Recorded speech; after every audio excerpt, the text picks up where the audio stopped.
Voilà, bien aimé, que le Seigneur vous bénisse. Alors, deux choses rapidement avant qu'on entre dans le message de ce matin. La première chose, c'est que je voulais encourager les frères et les sœurs à, à, à la lecture. Je vous encourage à la lecture, pas seulement à la lecture, mais c'est, c'est important de se cultiver.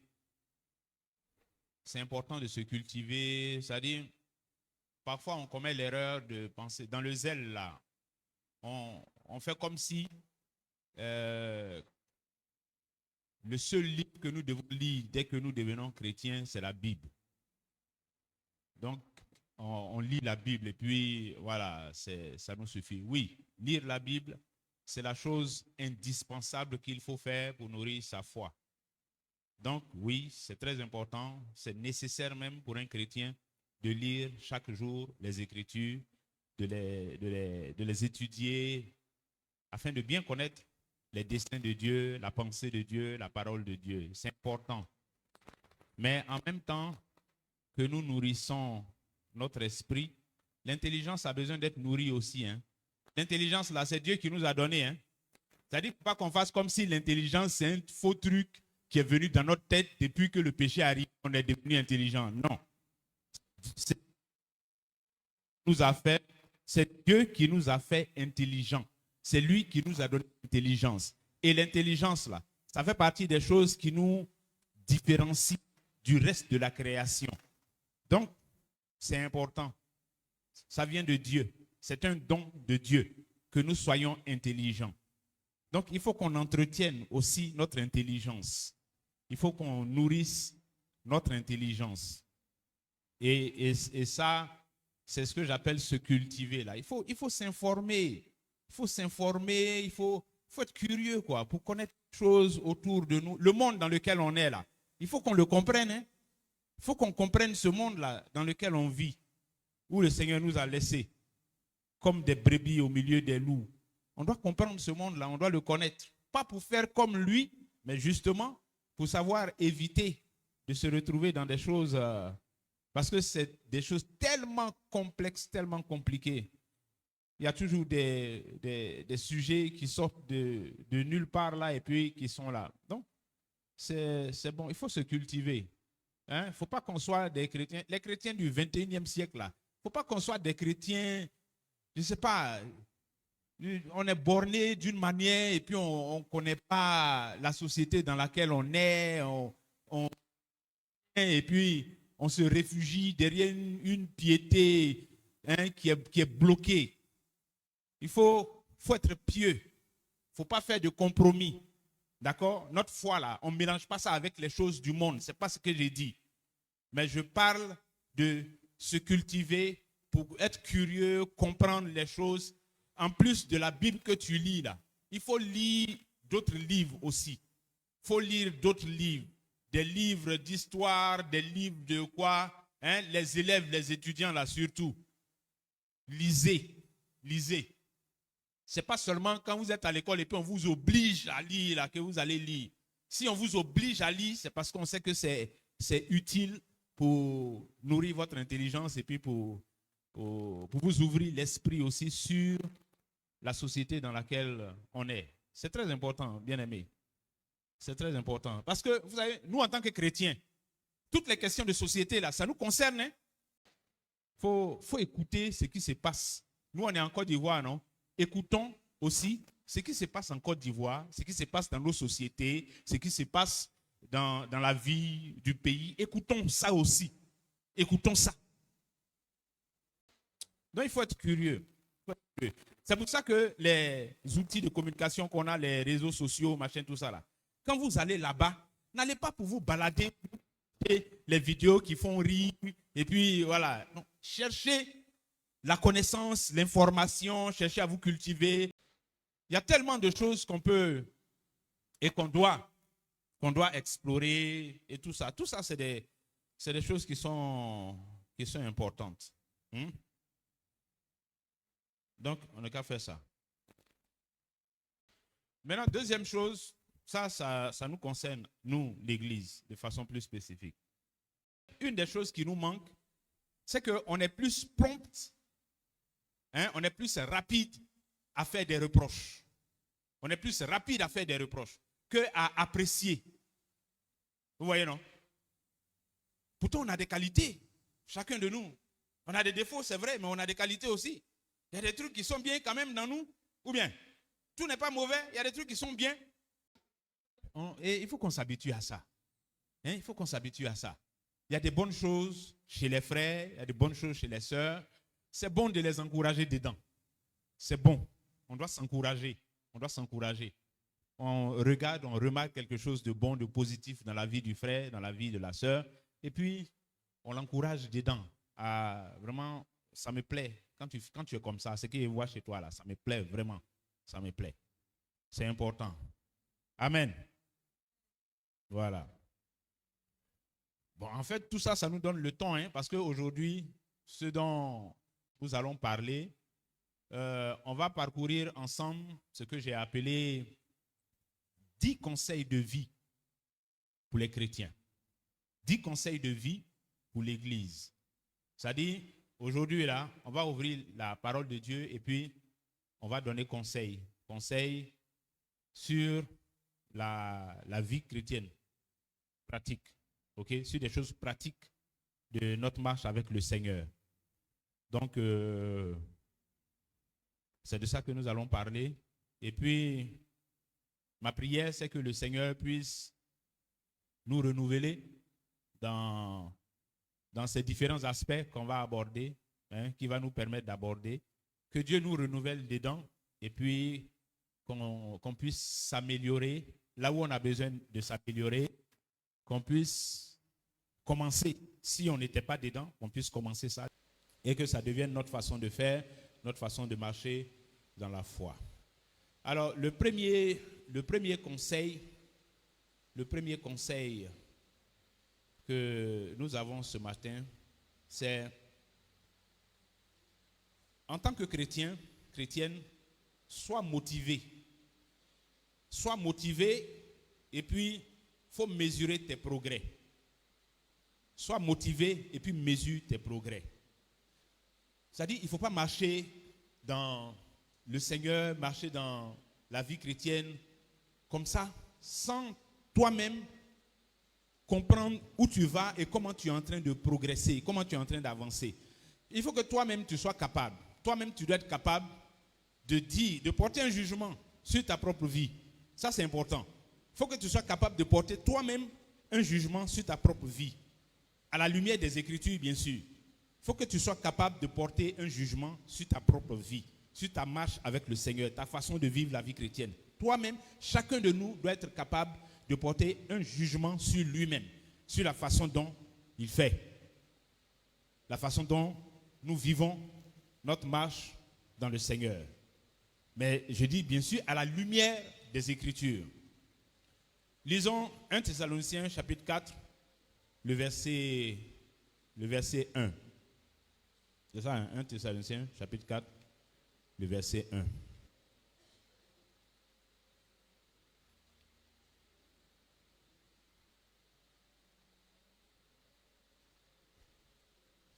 « 1 Thessaloniciens chapitre 4, le verset 1. Vous voyez que je suis en train de me réhabituer à lire dans la Bible papier. Alléluia. Voilà 1 Thessaloniciens chapitre 4, le verset 1. Où il est dit, « Au reste, frères, puisque vous avez appris de nous comment vous devez vous conduire et plaire à Dieu, et que c'est là ce que vous faites, nous vous prions et nous vous conjurons au nom du Seigneur Jésus de marcher à cet égard de progrès en progrès. » De marcher à cet égard de progrès en progrès. De marcher à quel égard? C'est-à-dire dans quoi il faut marcher de progrès en progrès là. Il dit, vous avez appris de nous comment vous devez vous conduire et plaire à Dieu. Dans comment vous devez vous conduire là, et plaire à Dieu, nous vous encourageons à marcher de progrès en progrès. Est-ce que vous voyez? Il faut être motivé et puis il faut vivre la vie dans le Seigneur avec la mentalité de progrès en progrès. Chacun de nous doit être capable de mesurer ses progrès. Tu dois être capable de mesurer tes progrès. Ça te permet honnêtement de savoir si tu as progressé ou bien si tu n'as pas progressé. Alors pourquoi c'est important de savoir si j'ai progressé ou bien si je n'ai pas progressé? C'est ça qui va m'indiquer qu'il y a un problème. Parce que si je ne fais pas de progrès dans ma marche avec le Seigneur, si je ne fais pas de progrès dans comment je dois me conduire et plaire à Dieu, si je ne fais pas de progrès dedans, ça veut dire que je suis bloqué. Et si je suis bloqué, c'est que j'ai un problème ou j'ai des problèmes. Voilà à quoi ça sert de mesurer ses progrès. Donc c'est important. Et mesurer ses progrès, en principe, la bonne façon de le faire, ce n'est pas d'attendre la fin de l'année. Ce n'est pas d'attendre la fin de l'année. Pendant qu'on est en train de marcher, on peut mesurer ses progrès. On peut mesurer ses progrès pendant qu'on est en train de marcher. Alors, dans 2 Thessaloniciens, au chapitre 1, le verset 3, il est dit, « Nous devons, à votre sujet, frères, rendre continuellement grâce à Dieu, comme cela est juste, parce que votre foi fait de grands progrès. » Votre foi fait de grands progrès. Ça veut dire que notre foi là est appelée à progresser. La foi avec laquelle nous sommes entrés dans le Seigneur, nous avons été baptisés, cette foi-là doit faire des progrès. Elle doit évoluer, elle doit grandir, elle doit mûrir, elle doit s'affermir. C'est ça les progrès de notre foi. Donc, nous devons faire des progrès dans notre marche avec le Seigneur. En tant que chrétiens, nous devons faire des progrès. Il ne faut pas que ça soit juste une affaire de... On est membre de l'église, on vient, on participe au programme et puis on s'en va. Mais tout ça, l'objectif de tout ça, c'est de nous faire progresser. C'est pour ça que Dieu a disposé les choses. C'est pour qu'on progresse. Donc si tu es dans l'église, si tu as été ajouté à l'église, c'est pour progresser. Pour progresser. Parce que ça n'a aucun sens, ça ne sert à rien d'être ajouté à l'église et puis ensuite de ne pas progresser, de rester sur place. De rester sur place. Les semaines passent, les mois passent, les années passent. Tu fais des expériences, Dieu te fait passer par différentes épreuves, et tu vis différentes expériences dans ta foi, mais tu n'as pas de progrès. Tu n'as pas de progrès, ce n'est pas normal. Ce n'est pas normal. Donc, il faut mesurer ça. Il faut que toi-même, tu saches te regarder, t'observer, et puis être honnête avec toi-même pour voir s'il n'y a pas de progrès, ou alors s'il n'y a pas suffisamment de progrès. C'est ça aussi. Il peut y avoir des progrès, mais des petits progrès. Ça aussi, c'est problème. Ce n'est pas normal. Nous devons progresser. Notre foi doit faire des progrès. Nous devons progresser dans comment nous conduire et plaire à Dieu. On doit faire des progrès dedans. L'apôtre est en train d'apprécier les frères de Thessalonique parce qu'il a remarqué ça chez eux. Amen. Donc c'est bon pour nous. Alors Paul a dit ça à Timothée également, en 1 Timothée chapitre 4, le verset 15, il dit, « Occupe-toi de ces choses, donne-toi tout entier à elles, afin que tes progrès soient évidents pour tous. » Donc il est en train de donner conseil à Timothée comme ça. De toute façon, on est en train de prendre aussi les mêmes conseils là, matin, entre nous là. Paul dit à Timothée, et il nous dit également, c'est valable pour nous aussi, que tes progrès, tout ce que je t'ai dit là, toutes les instructions que je t'ai données, comment tu dois faire et tout ça là, fais ça afin que tes progrès soient évidents pour tous. C'est-à-dire dans l'église là, les gens n'ont qu'à voir que tu as progressé. Les gens n'ont qu'à voir dans l'église là, que tu as progressé. Les frères, les sœurs, tout le monde n'a qu'à voir que tu as progressé. Que tes progrès soient évidents pour tous. Amen. Ça veut dire, en même temps, moi-même, je mesure mes progrès, mais une façon de mesurer mes progrès, c'est également le retour que je peux recevoir des frères et des sœurs. Le retour que je peux recevoir des frères et des sœurs. Et ces progrès-là, bien aimés, ces progrès, ce sont des progrès qui sont orientés sur des choses principales. C'est à partir de là que les progrès dans les autres choses se font. Les progrès, tu dois progresser dans la prière. Est-ce que tu vois? En tant que chrétien, tu dois progresser dans la prière. C'est-à-dire, si jusqu'à un certain moment de ta marche avec le Seigneur, tu as été faible ou bien paresseux dans la prière, ça peut arriver, hein, ça peut arriver parce que tu as mal géré certaines choses peut-être. Et puis, tu es resté à un niveau de la prière qui est faible. Tu dois progresser. Tu dois faire des progrès dans ta vie de prière. Ta vie de prière doit progresser. Donc toi-même, honnêtement, tu dois te regarder et puis dire, ma vie de prière, là, ça doit progresser parce que je pense que ça fait un moment que c'est bloqué à un niveau. Il faut que ça progresse. Donc ça doit progresser. Tu dois progresser dans ta vie de prière. Donc aimer davantage la prière et la pratiquer de plus en plus. Aimer davantage la prière et la pratiquer de plus en plus. Il faut passer du stade de la prière qui est vue un peu comme un fardeau, une corvée, un truc vraiment bon. On veut faire ça rapidement pour aller passer à autre chose. Il faut que tu passes de là à considérer la prière comme quelque chose d'essentiel pour ta vie. Considérer la prière et non pas seulement considérer, mais même pratiquer la prière comme étant quelque chose de central dans ta foi et dans ta marche avec Christ. Tu dois progresser, progresser. Et puis, progresser également dans la connaissance de la parole de Dieu. Progresser. Nous devons progresser dans la connaissance de la parole de Dieu. On doit progresser.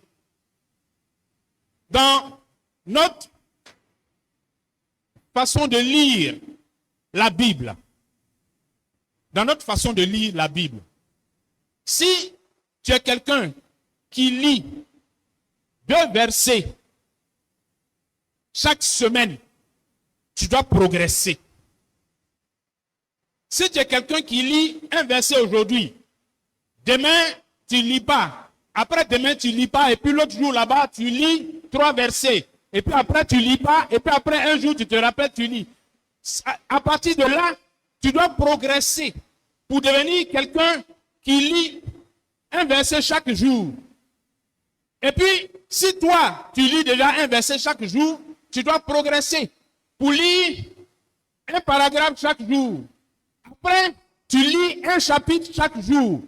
On doit progresser, on doit chercher à progresser, bien aimé, dans la parole de Dieu. La lecture de la parole de Dieu, la connaissance de la parole. Je parle de la lecture parce que c'est le niveau le plus simple. Je ne parle même pas d'études. La lecture, tu dois progresser. Tu dois progresser. Si dans ton activité de lecture de la parole de Dieu, tu faisais ça comme ça, tu n'as pas de programme, tu n'as pas de... Pour ta progression là, il faut avoir un programme maintenant. Là, tu as dit j'ai progressé. Maintenant, quand tu as le programme, tu suis ton programme. Tu suis ton programme. Donc, tu as un programme que tu peux tenir. Il ne faut pas chercher à faire beaucoup et puis tu vas te décourager après 2 semaines. Prends un programme que tu peux tenir. Si c'est pour lire un chapitre même par jour, commence là-bas. Lis. Et souvent, la progression dans ces choses-là, la difficulté, ce n'est pas que ça sera beaucoup ou bien ça sera petit. Hein. La difficulté, c'est la discipline que ça demande. Donc, ça va demander que tu progresses dans ta discipline. Tu dois progresser dans ta discipline. La discipline que ça demande là, c'est ça qui est la principale difficulté. Parce que tu peux dire, je vais lire même un verset chaque jour, et puis tu vas pas faire. Pourquoi? Mais parce que tu n'as pas encore réglé la question de la discipline, c'est-à-dire l'organisation. Tu t'organises et puis tu décides, tu dis, il faut que je tienne, il faut que je fasse ça. Si ça n'est pas encore réglé, s'il n'y a pas de progrès dans ça, les autres choses là, ça ne peut pas marcher. Tu vas faire ça 1 semaine, 2 semaines et puis tu vas t'asseoir. Donc, oui, nous avons besoin de progresser. Nous avons besoin de progresser dans notre marche avec le Seigneur. Progresser. On dit marche avec le Seigneur dans notre marche. Donc, on avance, on progresse, on évolue. Progresser. Donc, progresser dans la prière, progresser dans la parole. Et puis, progresser dans la transformation, le changement. Parce que le résultat de la prière et de la parole, c'est la transformation. Le résultat de la prière et de la parole, c'est la transformation. Donc, s'il y a progrès dans la prière et progrès dans la parole, il doit y avoir progrès dans la transformation, dans le changement. On doit changer. Il doit y avoir des changements dans notre vie, dans notre marche avec le Seigneur. Tant qu'on sera sur la terre, là, on ne sera jamais arrivé. On sera toujours dans ce processus de perfectionnement, de transformation, de changement. Parce qu'il y aura toujours des choses à couper. Il y aura des choses à enlever. Le Seigneur doit nous émonder. Il doit couper ça. Il doit enlever ça. Il doit nous débarrasser de ça. Il doit nous enlever dans ça. Et ça, c'est une expérience qu'un chrétien doit faire. Ce changement, cette transformation dans mes relations avec les frères, avec les sœurs, dans mes relations, dans mon rapport avec le péché. Je dois changer. Il doit y avoir des changements dans ma façon de comprendre les choses de Dieu. Il doit y avoir des changements. Je dois progresser, changer. On ne doit pas rester au même niveau mois après mois, année après année. Non, on doit bouger. On doit changer. Parce que c'est ça l'Esprit de Dieu. Il est action, mouvement. Il se mouvait au-dessus des autres depuis le commencement. Il est en mouvement. Donc, si nous avons reçu cet esprit-là, l'Esprit de Dieu en nous ne peut pas nous laisser sur place. Il ne peut pas nous laisser être comme on était quand il est venu en nous. Non.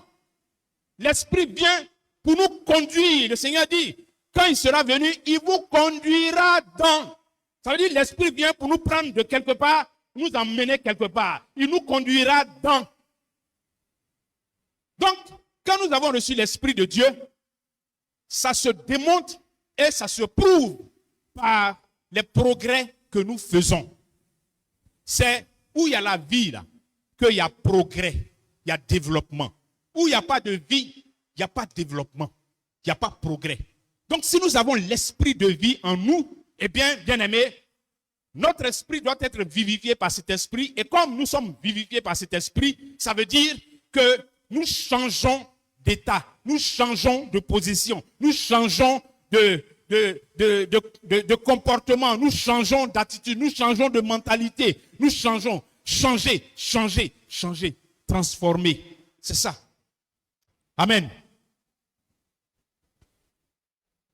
Donc c'est très important. Progrès.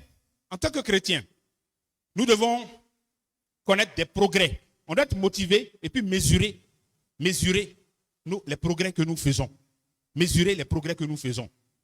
C'est-à-dire, notre marche avec le Seigneur doit être une expérience consciente, volontaire. Vous comprenez? Il ne faut pas que ça soit comme un truc qu'on subit. On subit comme ça. On ne sait pas trop où on va, mais on subit, on est dedans comme ça. Et puis on subit, et puis bon. Non! Il ne faut pas que ça soit comme ça. La vie chrétienne, là, c'est une vie dans laquelle le Dieu que nous servons, que nous adorons là, il est ordre. Donc Dieu ne peut pas nous conduire dans notre marche avec lui dans un cafouillage bizarre et puis on voit pas trop. Non, on voit clair. Quand tu marches avec le Seigneur là, tu vois clair de où tu vas, comment tu es en train de passer. Si tu ne vas pas, toi-même tu sais que tu ne vas pas. Si tu ne fais pas, toi-même tu sais que tu ne fais pas. Et tu es honnête avec toi, tu sais que tu ne fais pas, mais tu ne te séduis pas toi-même en te faisant croire que, ou bien en te trouvant des excuses, des faux prétextes, des machins. Non. L'Esprit de Dieu ne fait pas comme ça. Donc, le Saint-Esprit qui est là, en nous, là, ce qu'il veut faire, c'est de nous faire évoluer, de nous faire progresser, de faire de nous des disciples de plus en plus mûrs, matures, solides, affermis dans les choses de l'Esprit, dans les choses de la foi. C'est ça qu'il veut. L'Esprit de Dieu ne nous maintient pas bébé spirituel indéfiniment. Non, il nous prend bébé. C'est quand il vient au début, on est bébé, mais il nous fait passer d'étape en étape vers la mesure de la statue parfaite de Christ. Alléluia. Deuxième conseil. Chrétiens que nous sommes dans l'Église, nous devons rechercher la compagnie de ceux et celles qui peuvent faire avancer notre foi. Rechercher la compagnie de ceux et celles qui peuvent nous faire avancer dans notre foi. Ça, c'est un conseil important. Recherchez la compagnie de ceux et celles qui peuvent vous faire avancer dans votre foi. On va lire 1 Corinthiens, chapitre 15, le verset 33. 1 Corinthiens, chapitre 15, le verset 33. Les réflexes sont un peu là quand même, hein, on trouve vite les versets. Il dit, 1 Corinthiens chapitre 15, le verset 33, « Ne vous y trompez pas, les mauvaises compagnies corrompent les bonnes mœurs. » Ne vous y trompez pas. Et Paul est en train de parler ici à une église. Il est en train de s'adresser à des frères dans l'église. Il parle de leur vie en tant que chrétiens dans l'assemblée, dans l'église. Et il leur dit, les mauvaises compagnies corrompent les bonnes mœurs. Ça veut dire quoi? Ça veut dire, si tu marches avec des gens qui tuent la foi, ta foi va mourir dans l'église là. Si tu marches avec des gens qui ne peuvent pas faire évoluer ta foi dans l'église, parce qu'il y en a dans l'église, malheureusement.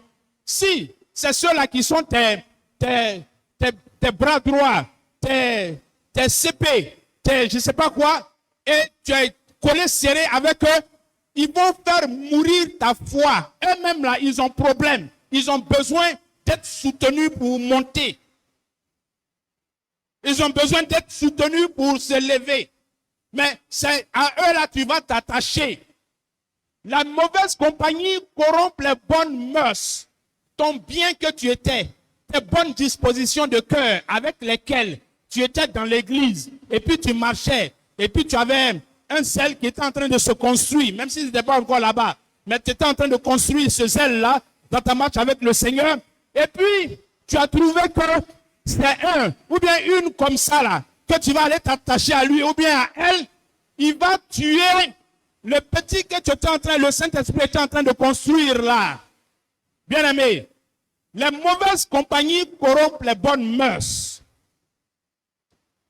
Il faut chercher la compagnie de ceux et celles qui peuvent faire évoluer ta foi, qui peuvent t'aider à grandir dans la foi, qui peuvent t'aider à être sérieux, sérieuse dans ta marche avec le Seigneur.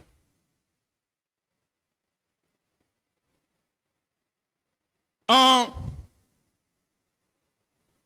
2 Timothée, chapitre 2, au verset 22, il dit, « Fuis les passions de la jeunesse et recherche la justice, la foi, la charité, la paix, avec ceux qui invoquent le Seigneur d'un cœur pur. Recherche la paix, la joie, la charité, avec qui? Avec ceux qui invoquent le Seigneur d'un cœur pur. » Oui, parce que tout le monde invoque le Seigneur. Mais il dit, il y en a qui invoquent le Seigneur d'un cœur pur et il y en a qui l'invoquent pas avec un cœur pur. Toi, fuis les passions de la jeunesse et recherche la paix, la joie, la charité, la justice avec ceux qui invoquent le Seigneur d'un cœur pur. Si tu veux évoluer, progresser, dont on a parlé tout à l'heure, voilà déjà une indication. Donc, il faut rechercher. Il faut rechercher. Ça veut dire, il ne faut pas être dans l'église comme ça, et puis, tu vas t'attendre forcément à ce que quelqu'un court pour venir vers toi, machin. Celui qui a besoin d'aide, là, qui crie au secours, là, c'est lui qui cherche au secours, c'est lui qui cherche l'aide. Donc, il faut rechercher. Rechercher la paix, la joie, la justice, etc. avec ceux qui invoquent le Seigneur d'un cœur pur. Il faut rechercher. Et il faut éviter les mauvaises influences également hors de l'église. Parce qu'il y en a aussi. Les mauvaises influences hors de l'église. Les mauvaises influences hors de l'église. C'est pour ça que c'est assez compliqué quand un chrétien est attaché à des camarades qui ne sont pas convertis. C'est-à-dire attaché d'une manière là. Vraiment, c'est son gars même, c'est sa potesse même qui est là. C'est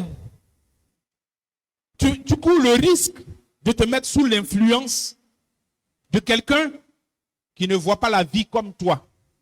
Donc, qui ne peut pas te donner toujours les paroles qu'il faut, qui ne peut pas te donner l'orientation qu'il faut le jour où tu en auras besoin. Parce que c'est à ça que les amis servent. Hein?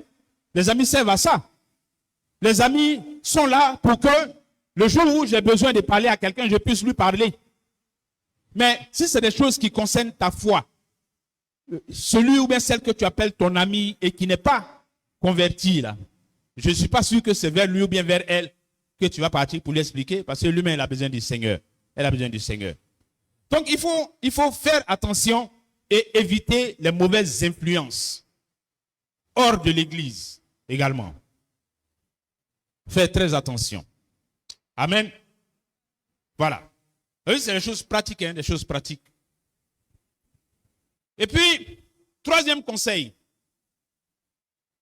Si vous êtes avancé dans la foi, hein, parce que dans l'église, nous n'avons pas tous le même niveau de foi. Hein. Donc, si vous êtes avancé dans la foi, ne gardez pas vos expériences et vos connaissances pour vous seuls. Ça, c'est conseil aussi. Dans l'église, là, toi qui as quand même un peu d'expérience dans la foi par rapport à d'autres, il ne faut pas garder ça pour toi. Il ne faut pas garder ça pour toi. Ouais, le partage de nos expériences dans le Seigneur, ça ne se fait pas seulement à partir d'ici. Ce n'est pas seulement quand on monte ici, là, qu'on peut partager des choses avec les uns et les autres.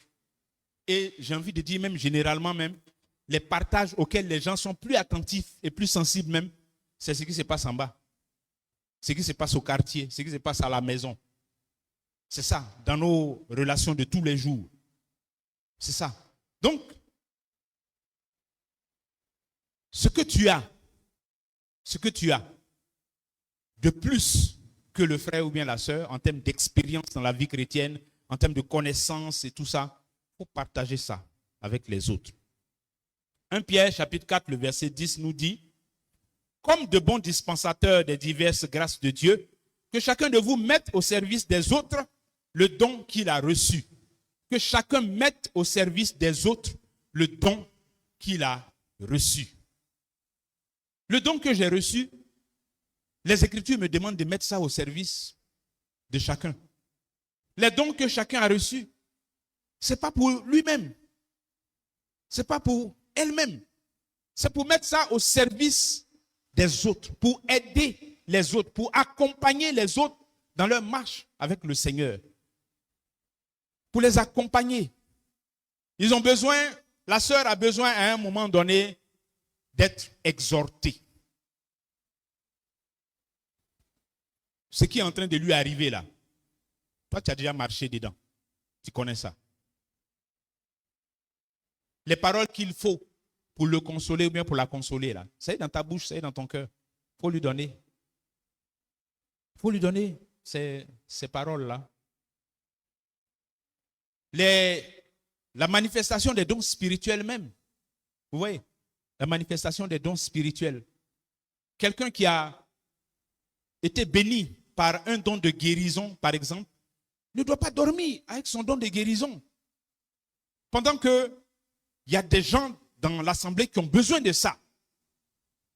Qui ont besoin que ce don-là s'exerce. Il ne faut pas que la timidité ou bien, je ne sais pas, empêche que ce don soit mis à la disposition des uns et des autres.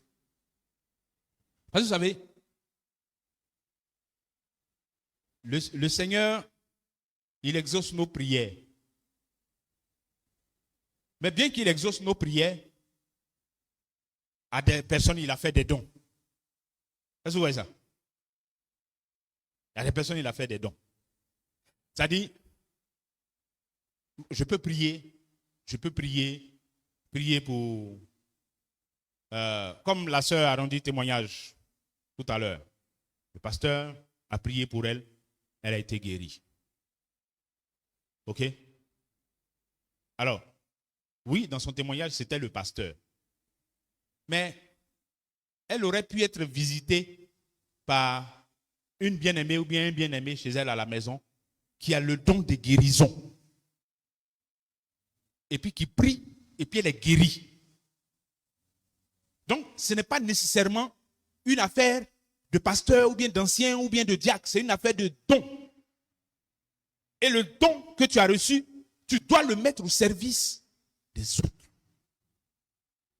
Et il y en a plusieurs comme ça.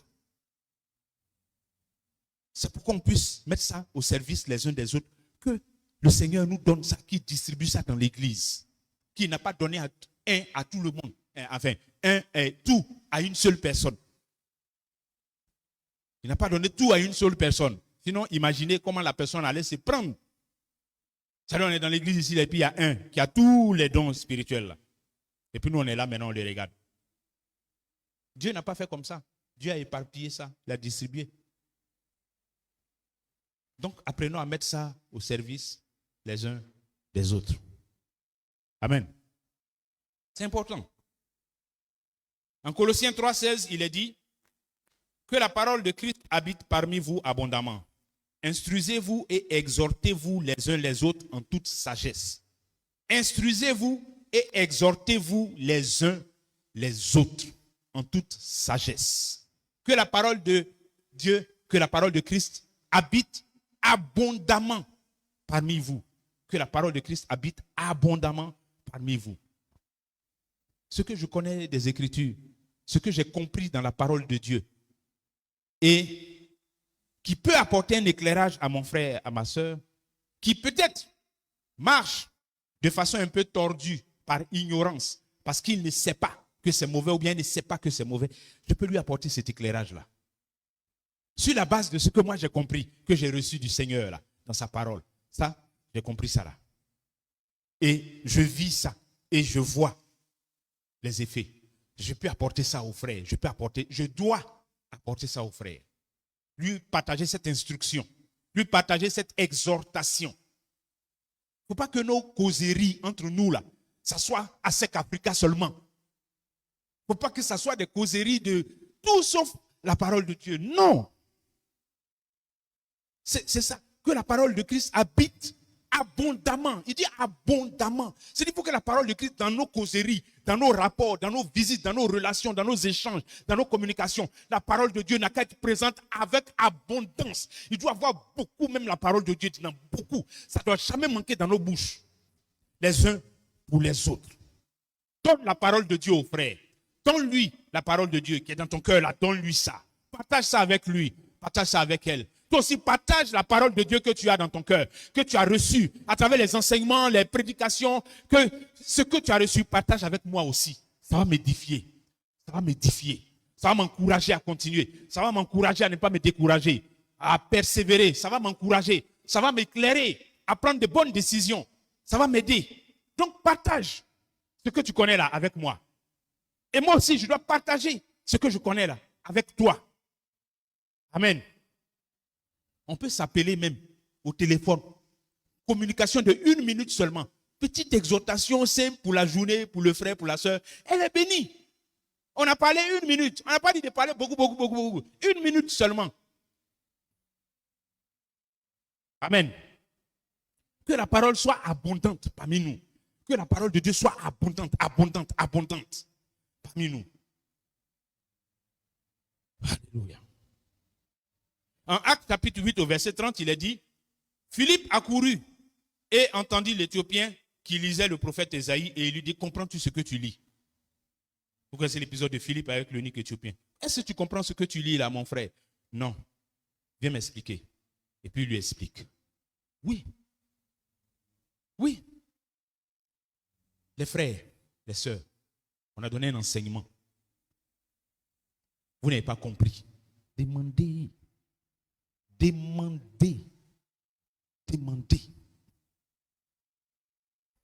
Parce que je pense que, c'est-à-dire la petite expérience que je suis en train de faire depuis quelques semaines là, avec ma caméra, ce n'est pas, je vous ai dit, ce n'est pas pour humilier quelqu'un. C'est pour ça que je ne poursuis plus personne. Mais au moins, c'est-à-dire honnêtement, chacun se rend compte que, enfin, pourquoi, chacun doit se demander pourquoi je ne peux pas aller devant la caméra de l'ancien et puis partager ce que j'ai compris du message qu'on vient de prêcher. Pourquoi je ne peux pas faire ça? Est-ce que c'est seulement parce que j'ai honte de la caméra? Mais est-ce qu'on a besoin d'avoir honte de la caméra? Personne même ne s'occupe de... Celui qui s'en va s'arrêter là-bas, personne ne s'occupe de lui. Chacun passe. Chacun est en train de faire ses trucs. C'est celui qui parle là qui est seul devant la caméra. Personne même ne l'écoute. C'est après que quand je vais à la maison, j'écoute. Donc, où est honte dans ça? Donc, je pense que ce n'est pas vraiment la honte. Ce n'est pas vraiment parce qu'on est gêné de parler à la caméra. Ce n'est pas ça. Le problème est ailleurs. Le problème est ailleurs et il faut chercher à le régler. Dieu merci, le problème devient manifeste. Tant mieux. Maintenant, si toi aussi tu dis, bon, mon français là, ça va être tordu dans la caméra, ça, on appelle ça l'orgueil. Donc, on n'a pas besoin de se bloquer avec des trucs comme ça, bien aimé.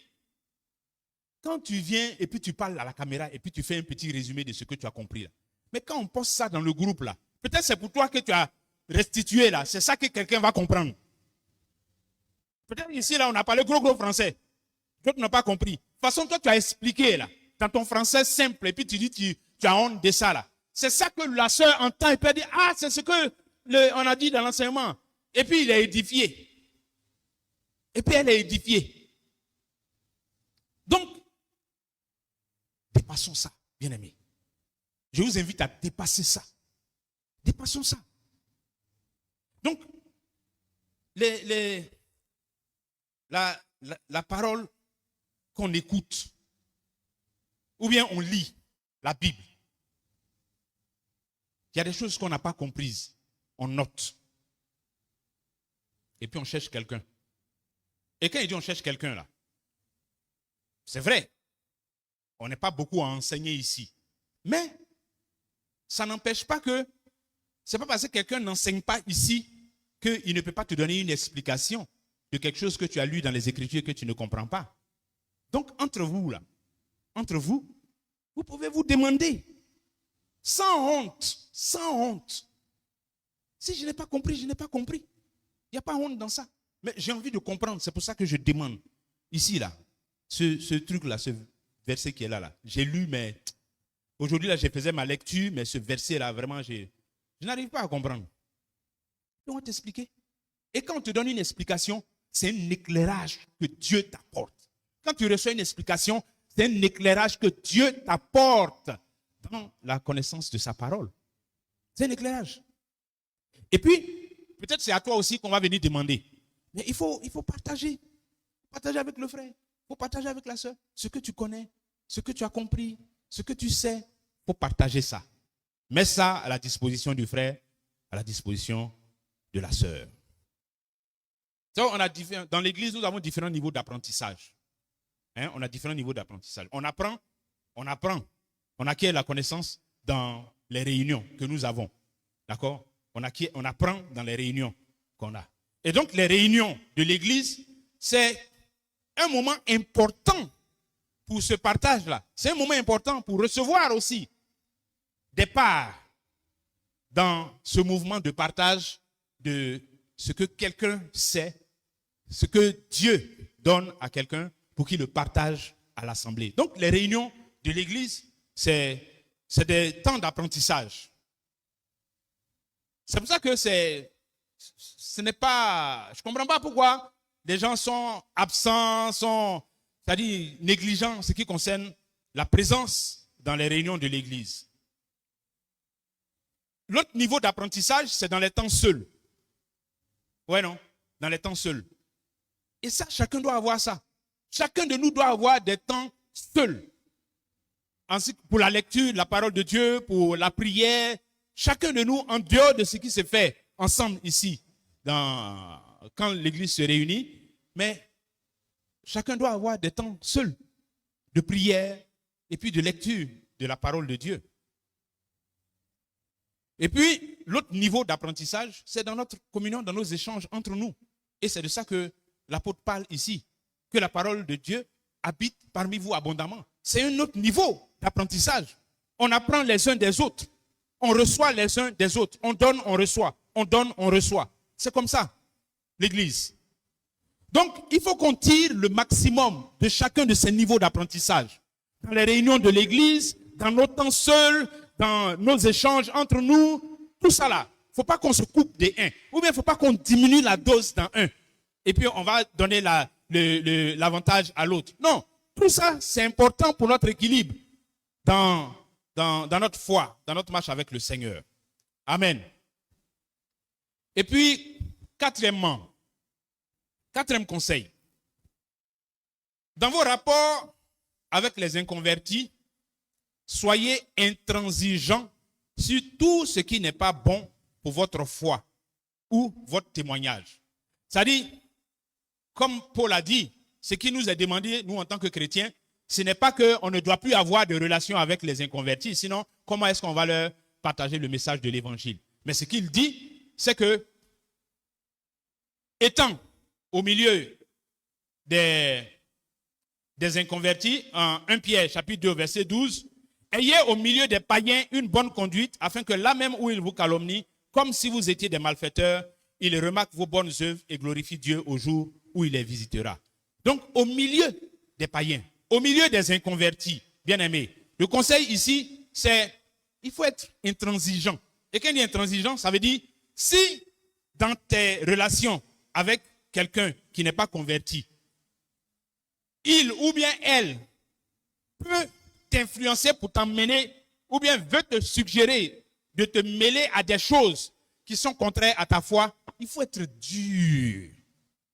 Il faut être dur. Il ne faut pas jouer comme ça. Oui, bon. On va dire quoi, par exemple? Bon, aujourd'hui, là, on va chauffer, on va aller en boîte. On va aller en boîte. Bon, mais tu peux venir. Tu n'es pas obligé de boire. Il y a sucrerie là-bas. Tu peux venir, tu vas boire sucrerie, mais tu t'assois. Tu n'es pas obligé de danser aussi. Mais allons. Copine, allons. Et comme on t'a suggéré que ouais, tu peux aller, tu peux rester assise. Tu n'es pas obligé de boire, tu n'es pas obligé d'aller danser aussi. Mais bon, tu peux aller quand même et puis rester assis là, machin. Non. Il faut être intransigeant. Il y a des choses on ne joue pas avec. Il y a des choses on ne joue pas avec. Façon inconverti, tu dribbles comme ça. Quand tu l'invites pour venir à l'église, là, c'est comme ça que tu dois le dribbler. Quand il veut t'inviter dans les choses comme ça. Tu dois être clair. Mais respectueusement, hein, mais que non, je ne vais même pas aller là-bas. Je ne vais même pas me faire voir là-bas même. Voyez?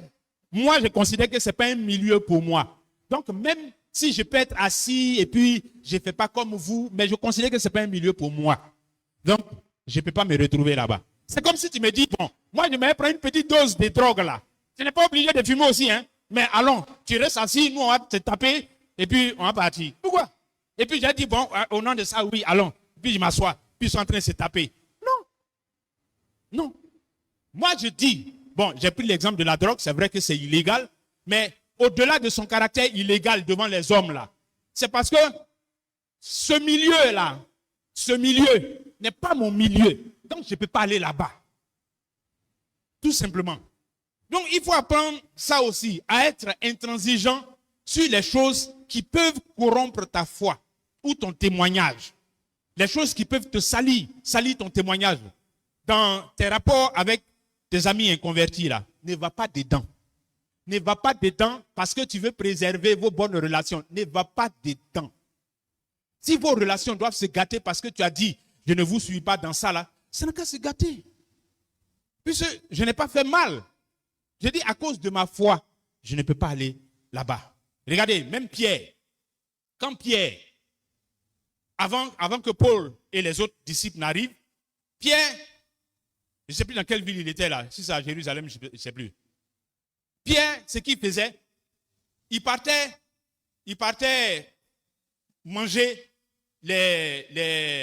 avec les païens. Il partait manger avec les païens. C'est plus si c'est leur viande là.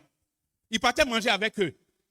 Ça, quand il n'y a pas de frères, quand les frères arrivent, il ne va plus là-bas. Quand les frères ne sont pas là, il va. Mais finalement, ils ont su. Donc Paul a repris Pierre là-dessus. Paul dit, mais Pierre, regarde ce que tu fais. De toute façon, tu fais là. Si un frère qui a une conscience faible te voit dedans là, tu vas devenir une occasion de chute pour lui. Est-ce que tu as besoin de faire comme ça là? Si toi-même tu sais que tu peux être une occasion de chute pour le frère en te mêlant à ça là, ne te mêle pas à ça à cause de ton témoignage. À cause de ton témoignage. Donc, quitte dedans. À cause de ton témoignage. Laisse tomber les raisonnements ou bien les quoi. À cause de ton témoignage. Quitte dedans, frère. C'est ça. Dans nos relations avec nos amis, nos connaissances, les collègues qui sont inconvertis, il faut faire attention. Ce n'est pas partout on les suit. Ce n'est pas partout on les suit. Non. Non. Parce que c'est quand tu fais comme ça là que on respecte ta foi. Hein? C'est quand tu fais comme ça qu'on respecte ta foi. Remarquez, en classe là, tu as un qui est dans une gamme comme ça.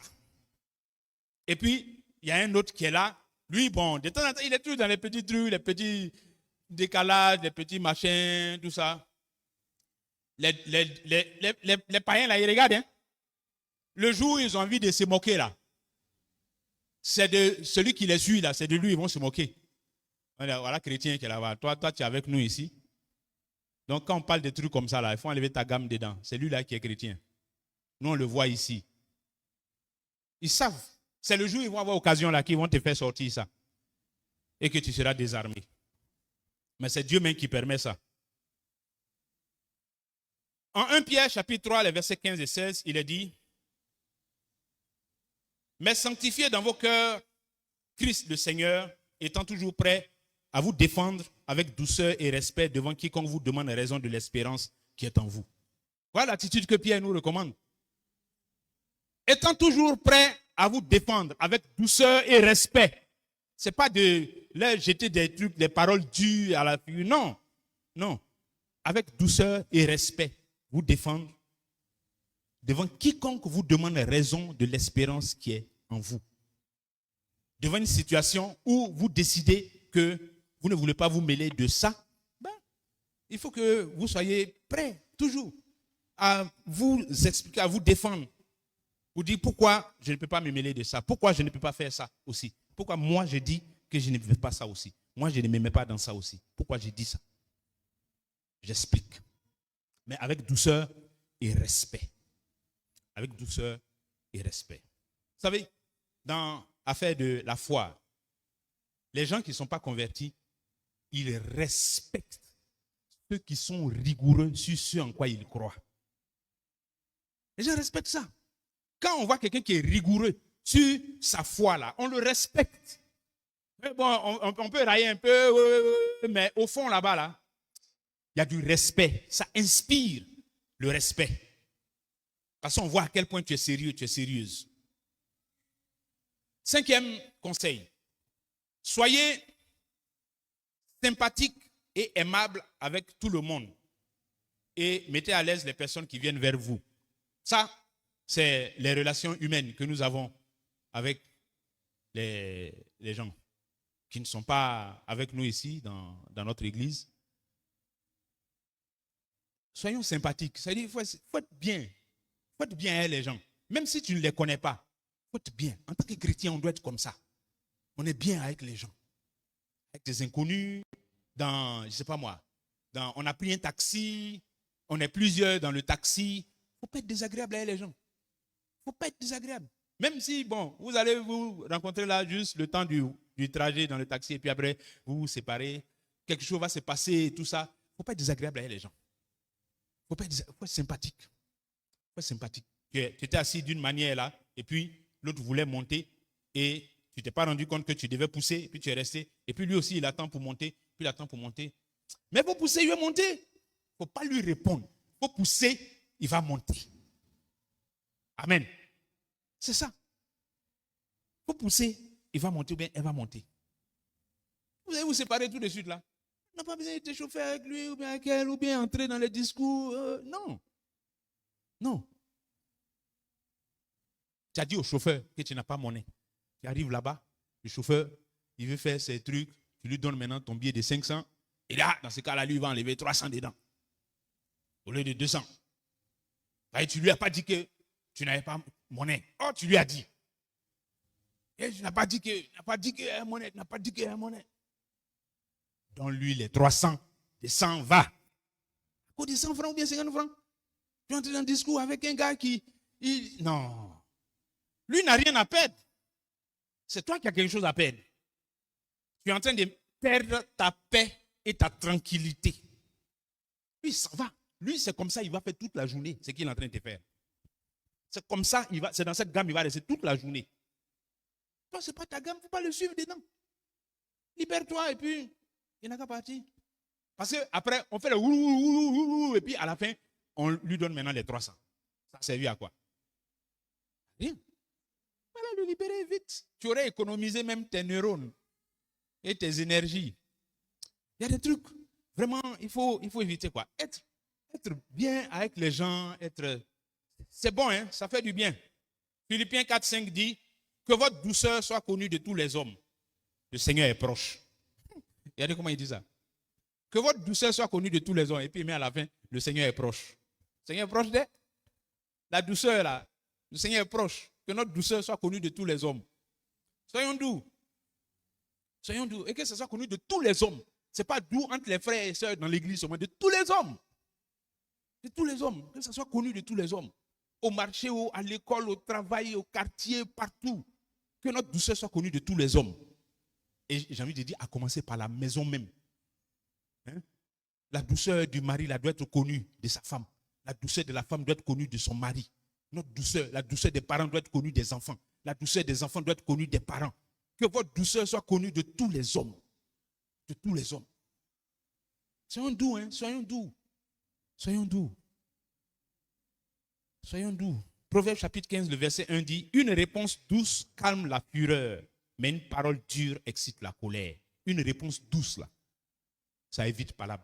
Une réponse douce, ça calme la fureur. Et celui qui vient, toi, et puis il y a la fumée qui sort dans ses narines, là. Si toi aussi tu allumes ton feu, c'est la flamme.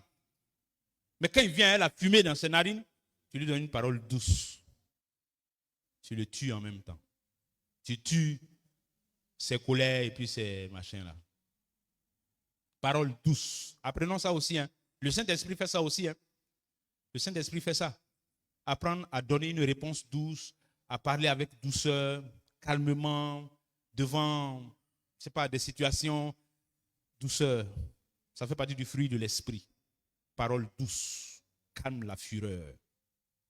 Et cette douceur-là, les Écritures disent que c'est bon que ça soit connu de tous les hommes. Osée 8, 7 dit, puisqu'ils ont semé du vent, ils moissonnent la tempête. Puisqu'ils ont semé du vent, ils moissonnent la tempête. Et puis, Proverbe 27, 19 dit, comme dans l'eau, le visage répond au visage, ainsi le cœur de l'homme répond au cœur de l'homme. C'est-à-dire, de toute façon, tu fais avec quelqu'un, là, c'est comme ça il fait avec toi. De toute façon, tu fais avec quelqu'un, c'est comme ça il fait avec toi. C'est comme ça que Dieu nous a créés. Si tu lances un sourire à quelqu'un, il te répond avec un sourire, même s'il ne te connaît pas. Tu vas à la boutique, tu es arrivé, il y a quelqu'un qui est arrivé avant toi, tu arrives à côté de lui, et puis tu attends qu'il te regarde. Dès qu'il tourne ses yeux, et puis tu souris. Il va sourire aussi. C'est comme ça. Si tu le regardes et puis tu sais ta figure pour le regarder, lui aussi va serrer sa figure. Qu'est-ce qu'il y a? C'est comme ça. Le cœur de l'homme répond au cœur de l'homme. Il dit la façon dans l'eau, le visage répond au visage là. C'est-à-dire quand tu te regardes dans un miroir, ton visage là, c'est le même qui apparaît là. C'est comme ça que le cœur de l'homme répond au cœur de l'homme. Envoie la douceur, ça te ramène la douceur. Alléluia. La sagesse de notre Dieu. Parce qu'il dit, celui qui sème le vent, il moissonne la tempête. Si tu as sémé le vent dans tes rapports avec quelqu'un, dans ton contact avec quelqu'un, tu vas récolter la tempête. C'est comme ça. Tu vas dans un service quelque part au plateau là-bas, tu vas dans le bureau des gens, et puis tu es désagréable d'une manière là. Hein? Désagréable d'une manière là, tu parles avec condescendance aux gens et tout ça. Mais il ne faut pas t'étonner aussi si ils te mettent à ta place, ils te recadrent. C'est ce que tu leur as envoyé là qui t'ont renvoyé. Si tu es venu doucement, tu as demandé renseignement pour le bureau de M. Ngama. On m'a dit qu'il est ici. M. Ngama, oui, M. Ngama, celui qui s'occupe de toi. Ah oui, c'est la porte au fond du couloir à droite. Mais il ne veut pas, et puis tu entres seulement. Dans chez Ngama. Et ils sont assis là, ils te regardent. Quand tu es perdu là-bas, maintenant tu reviens vers eux. Bon, bonjour, je cherche le bureau de M. Ngama. Il y a un qui va t'envoyer. S'ils ne sont pas intelligents, là, il y a un qui va t'envoyer un truc. Tu nous as dépassé là, tu connais chez Ngama, il faut partir. Donc, Bien-aimé, c'est ça. Cette sagesse-là, elle est dans les Écritures. Le cœur de l'homme répond au cœur de l'homme. Donc, soyons bons avec les gens, soyons sympathiques, ayons de la politesse, du respect, soyons accueillants, hospitaliers, qu'on soit au marché, en taxi, en famille, un service avec les frères et sœurs, au quartier, partout, partout. Faisons comme ça. Faisons comme ça. Et souvenez-vous du premier conseil, progresser. Tout ça, on doit progresser dedans. On doit progresser dedans. Sixièmement, parler avec sagesse. La vérité n'a pas pour but de blesser, mais édifier. Souvent, dans notre marche avec le Seigneur, oui, nous sommes des enfants de lumière, des enfants de vérité. La Bible nous dit même que chacun de nous parle selon la vérité à son frère. Donc, qu'il n'y ait pas de mensonge entre nous. C'est ça la recommandation pour l'Église. Mais en même temps, la pratique de la vérité n'a pas pour but de blesser. C'est-à-dire, dire la vérité là, ce n'est pas pour blesser l'autre qu'on lui dit la vérité. Si c'est dans cette intention qu'on dit la vérité, cette vérité-là, elle n'est pas bien utilisée. Elle est mal utilisée. On n'utilise pas, on ne prend pas la vérité pour blesser ou bien pour offenser. Donc, tout dépend de la façon dont on présente la vérité. La façon dont on présente la vérité.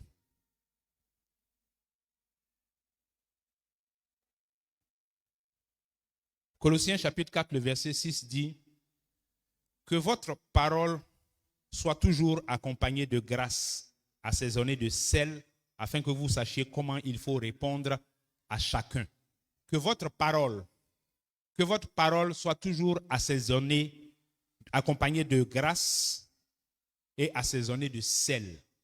Hein? Qu'il y ait de la grâce dans votre parole. Qu'il y ait de la grâce. Même dans la vérité qu'on dit là, il faut qu'il y ait de la grâce dans la vérité. Tout à l'heure, on a vu douceur. Il faut qu'il y ait de la douceur. On peut dire la vérité dans la douceur.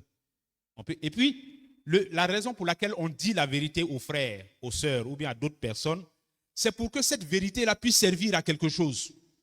Si tu n'as pas bien présenté, bien utilisé la vérité, finalement, tu auras dit la vérité juste pour montrer que toi, tu es quelqu'un qui dit la vérité. C'est tout. Donc, finalement, c'est une vérité égoïste. Puis elle est centrée sur toi. Moi, j'ai dit parce qu'il fallait que je dise la vérité et puis point barre. Mais ce n'est pas ça l'objectif pour lequel on dit la vérité. Christ est venu se révéler comme étant la vérité, mais pas pour que la vérité la scandalise les gens et puis il va retourner. Non. Il est venu afin que cette vérité soit reçue. Il a révélé la vérité afin qu'elle soit reçue. C'est parce qu'il y a des gens qui doivent recevoir la vérité que Christ est venu la révéler. Donc la vérité, oui, mais la vérité pour la transmettre, pour qu'elle soit reçue, afin qu'elle serve à quelque chose dans la vie de quelqu'un. C'est le modèle que nous devons suivre. Oui, nous devons nous parler selon la vérité, mais la façon dont nous exposons la vérité doit se faire avec l'intention de construire, pas de détruire, de construire, d'aider, d'accompagner, de bâtir dans la vérité et sur la vérité. Proverbe 12, 18 dit « Tel qui parle légèrement blesse comme un glaive, mais la langue des sages apporte la guérison. » On peut utiliser la vérité pour blesser. On peut utiliser la vérité pour blesser. Et ce n'est pas ça que les Écritures nous recommandent. Si on parle légèrement, quand il dit légèrement, ça dit de façon inconsidérée, sans tenir compte des contextes dans lesquels on se trouve, et puis bon, on dit n'importe quoi, n'importe comment. Quand on fait ça, on blesse. Et ce n'est plus utile. Le but de la vérité, c'est de guérir, ce n'est pas de blesser. La vérité est puissante quand elle guérit. Mais quand on la détourne de sa vraie utilité et qu'on en fait autre chose, là, ce n'est plus vraiment profitable. Proverbe 17, 28 dit « L'insensé, même quand il se tait, passe pour sage. Celui qui ferme les lèvres est un homme intelligent. » C'est-à-dire, il y a des moments où c'est mieux de se taire même. Il y a des moments où c'est mieux de se taire, de ne rien dire. Parce que quand tu te tais là, au moins quand tu te tais là, on ne sait pas si tu es bête ou bien tu n'es pas bête. Quand tu n'as rien dit encore, il y a une affaire qui est là. Oh, toi qui es silencieux là, tu n'as rien dit. On ne sait pas si tu es un gâteur ou bien tu es une gâteuse ou bien tu n'es pas. Parce que tu n'as rien dit encore. Donc, au moins, on peut penser que lui là, il est intelligent. Il n'a rien dit. Ça peut être parce qu'il est sage, parce qu'il est intelligent. Donc, le silence là, il y a bon dedans aussi. Il y a bon dedans, dans le silence là. On dit l'insensé. Celui qui est bête là, même quand il se tait, on peut croire qu'il est intelligent. Donc, il y a bon dans le silence. 7e conseil. Ne permettez pas aux gens de venir vous dire du mal d'une autre personne. Trouvez un moyen élégant de mettre fin à une telle causerie. Conseil pratique. Je me souviens que quand j'étais allé prêcher à Bobo, à la fin, il y a quelqu'un qui m'a posé une question sur ça. Il dit, mais ancien, et si quelqu'un vient me rapporter quelque chose qu'une personne a dit de moi? Je fais quoi? Il dit, bon, toi-même tu connais la réponse, mais tu veux mettre ça dans ma bouche. Et voici ce que je lui ai dit. Et que je recommande aussi à l'église. Déjà, comme j'ai dit, 7e conseil là, il ne faut même pas permettre que quelqu'un vienne faire des choses comme ça. Il faut trouver un moyen habile de sortir de là. Par respect pour la personne, quoi. Tu trouves un moyen de mettre fin à une telle causerie là, et puis vous parler d'autre chose, quoi. Surtout quand c'est les affaires de l'autre a dit. C'est-à-dire lui qui vient me dire là, c'est pas lui-même qui a vu, hein, mais lui-même on lui a dit. Et puis il vient me dire aussi. C'est compliqué. On tourne ça d'une manière là, et puis on sort de là, on trouve un autre sujet de causerie. Maintenant, si ça arrive, ce que j'ai recommandé aux frères et que je recommande aussi, c'est de confronter celui qui a dit et puis celui qu'on dit, il a dit là. Ils vont s'asseoir. Moi, j'ai fait ça, hein. Donc, je vous préviens. C'est quelqu'un qui vient me dire quelque chose comme ça là. On va s'asseoir. Lui, avec l'autre dont il a parlé là. Je vais vous faire asseoir. Et puis vous allez vous expliquer, vous deux. Et puis après, maintenant, je vais vous dire ce que j'ai à vous dire. Parce que, ah ça y est, ça gâte l'église, hein. Ah ça y est, ça gâte l'église. C'est ça y est, non? Ça gâte l'église. Lui a dit que, celle a dit que, l'autre l'a dit que, celui-là a dit que, l'autre l'a dit que. Maintenant, quand on essaie de déballer là, ils vont se laver les mains maintenant. Non, c'est pas comme ça, j'avais dit. J'avais tourné un peu à gauche. Non, c'est toi qui n'as pas bien compris. Sinon, j'avais dit que, ou bien il fuit carrément même parce qu'il ne veut pas de confrontation. Il sait qu'il a menti quelque part. Ah, ça y est, ça gâte l'église, hein, bien aimé. Ça gâte l'église.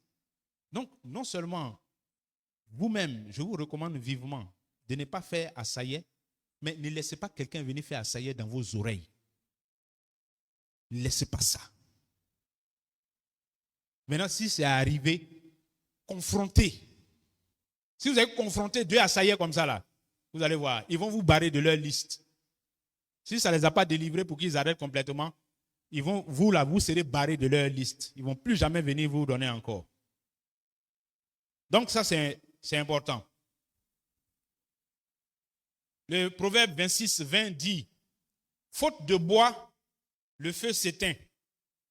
Ça dit feu là, feu qu'on allume avec bois là. Si feu là est en train de s'éteindre et puis on ne met plus bois dedans, ça va s'éteindre. Ça va s'éteindre. Bois là, c'est parole d'assailleur.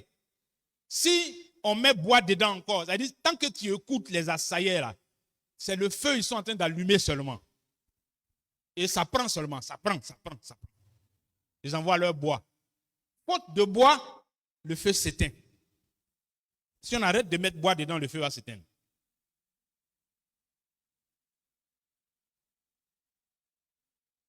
1 Pierre 4, 15 dit que nul de vous, en effet, ne souffre comme meurtrier ou voleur ou malfaiteur, ou comme s'ingérant dans les affaires d'autrui.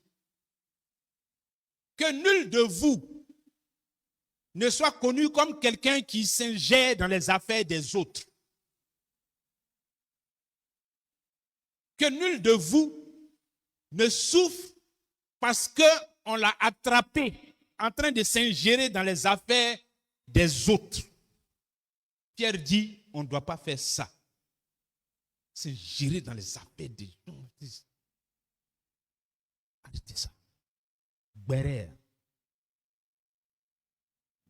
Les braiseurs, les braiseuses. Arrêtez ça.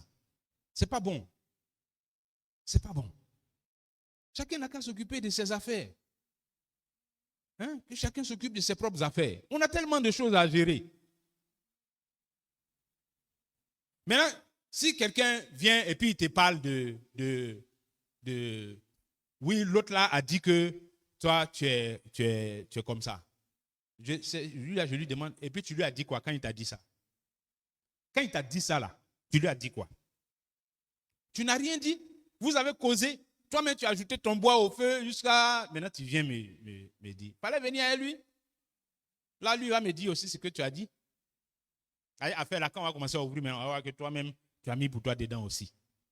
Tu as mis dedans jusqu'à... Et puis, c'est toi qui es venu. Jean, toi, tu es bien quoi. Toi, tu aimes mon affaire. Tu n'aimes pas mon affaire. Si tu aimais mon affaire, tu allais le reprendre là-bas. Tu allais le reprendre.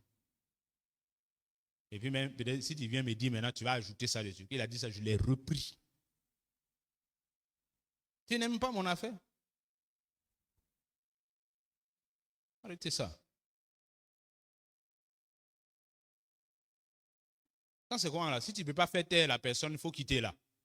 Peut-être c'est un groupe même qui est en train de faire assaillir là. Quitte dedans. Laisse oublier de rester là et puis tes oreilles vont écouter des trucs comme ça. Quitte au milieu d'eux. Va.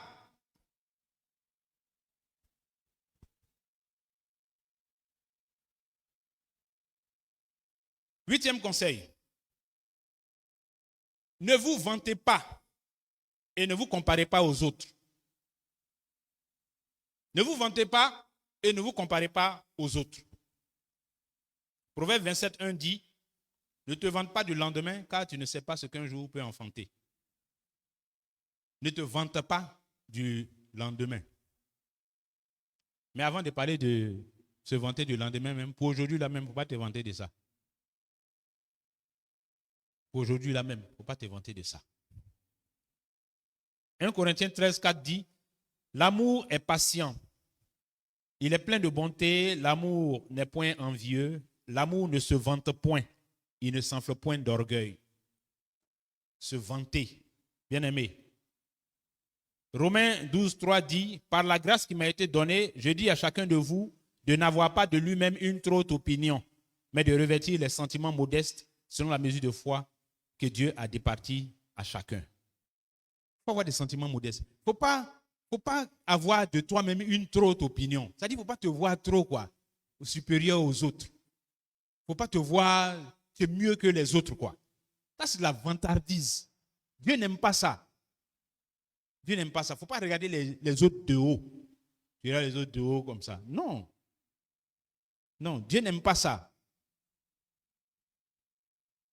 Dieu n'aime pas ça. Il dit en 1 Corinthiens chapitre 4, le verset 7, car qu'est-ce qui te distingue? Qui est-ce qui te distingue? Qu'as-tu que tu n'as reçu?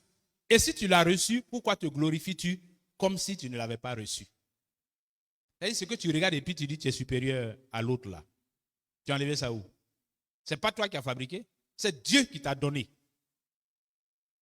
Donc, si on t'a donné, ça ne vient même pas de toi, on t'a donné. Pourquoi tu te glorifies sur ça? Parce qu'on t'a donné là. Demain, on peut donner à l'autre aussi. Donc, pas de vantardise, se glorifier, être orgueilleux d'une manière là. Dieu merci, ça c'est un truc qu'on ne voit pas trop dans notre assemblée ici. Bon, il dit pas trop quoi. Ouais, c'est pas, peut-être ça existe un peu quand même. Hein? C'est-à-dire, si on doit se comparer là, on ne se compare pas les uns aux autres. Moi, je n'ai pas à me comparer au pasteur ou bien à Dempus ou bien à Yoro. Ce n'est pas à eux que je me compare. Je me compare à Jésus-Christ. Je me compare, et chacun de nous doit se comparer à Christ. On ne se compare pas les uns aux autres. La Bible dit quoi? La Bible dit que les dons que Dieu a faits, alors, et qui se manifestent dans l'Église, ils opèrent en vue du perfectionnement des saints, jusqu'à ce que nous parvenions à la mesure, au stade d'homme fait, à la mesure de la statue parfaite de Christ. Voilà notre trajectoire. Donc, si je dois me comparer à une mesure, là, c'est cette mesure-là, la mesure de la statue parfaite de Christ. C'est à ça que je me compare. Maintenant, quand chacun de nous regarde là-bas et puis on se compare là, on n'est rien, on ne vaut rien. Donc, il ne faut pas se regarder d'une manière et puis on se prend, on ne vaut rien. Dieu a pitié de nous, il nous tire un peu par son esprit, il nous éclaire, on avance, on apprend, on fait des progrès. C'est tout. Mais on ne va pas se comparer les uns aux autres et puis on va commencer à se regarder de haut d'une manière. Non. Non. Amen.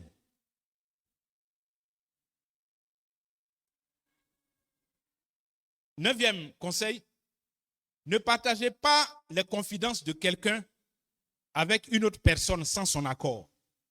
Conseil pratique. On est dans les choses pratiques matin là. Il ne faut pas quelqu'un venir te donner son secret. Tu prends ça pour aller faire truc. Tu es mauvais. C'est pas bon. Quelqu'un est venu te faire une confidence. Quelqu'un est venu te confier son affaire. Et toi, tu distribues ça comme bonus de MTN. C'est une confidence, c'est un secret. La personne t'a fait confiance. Il cherche conseil ou bien elle cherche réconfort. Elle cherche quelqu'un qui va la soutenir. Il cherche quelqu'un qui va le soutenir dans son affliction, dans ses difficultés.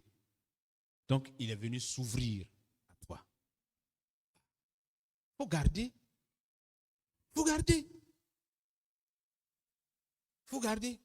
Entre vous là, vous faites des petites confidences, des petites confidences. Si quelqu'un t'a fait une confidence, ferme ta bouche, ferme ta bouche, ferme ta bouche.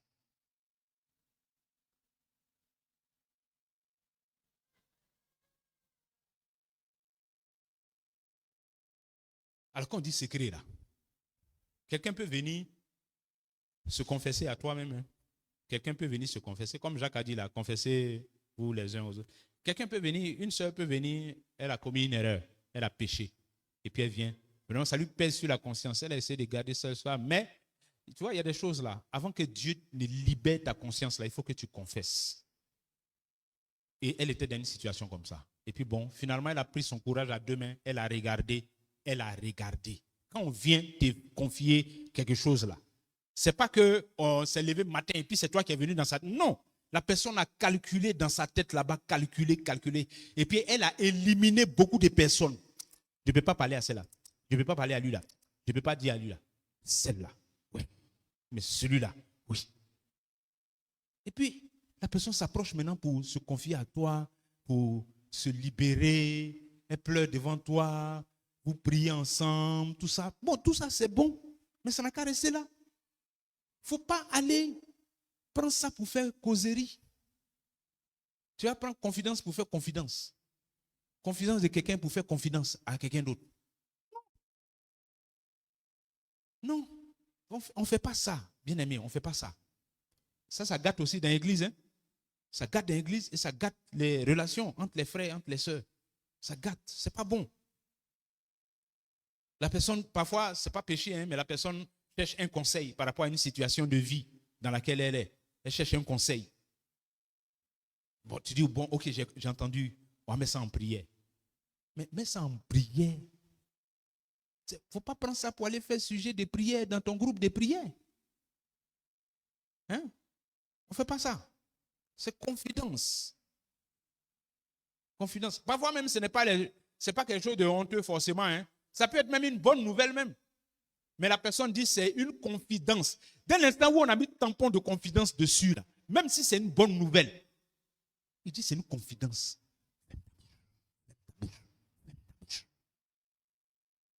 S'il veut publier, il va publier ça lui-même. S'il veut publier, il va publier. Mais toi, elle t'a dit, c'est une confidence. Tais-toi. Tais-toi. Bon.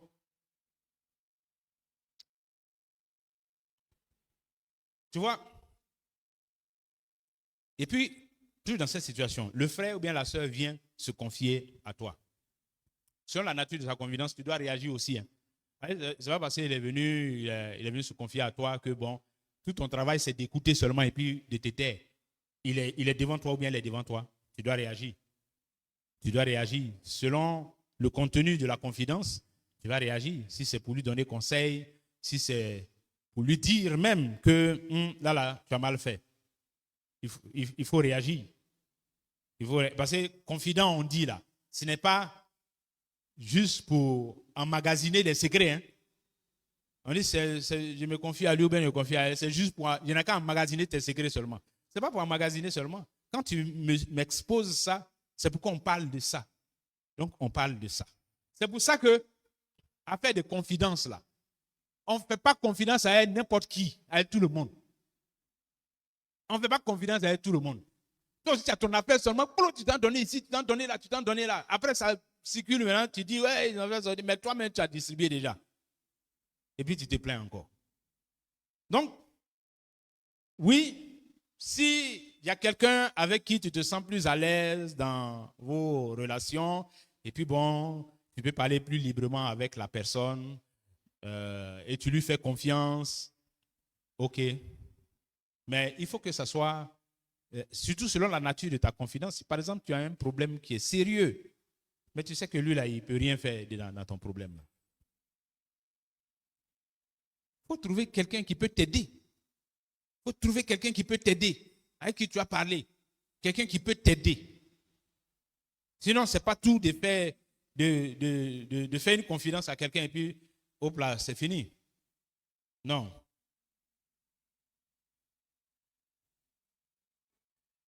Et puis, vous avez parfois dans les causeries là, oui.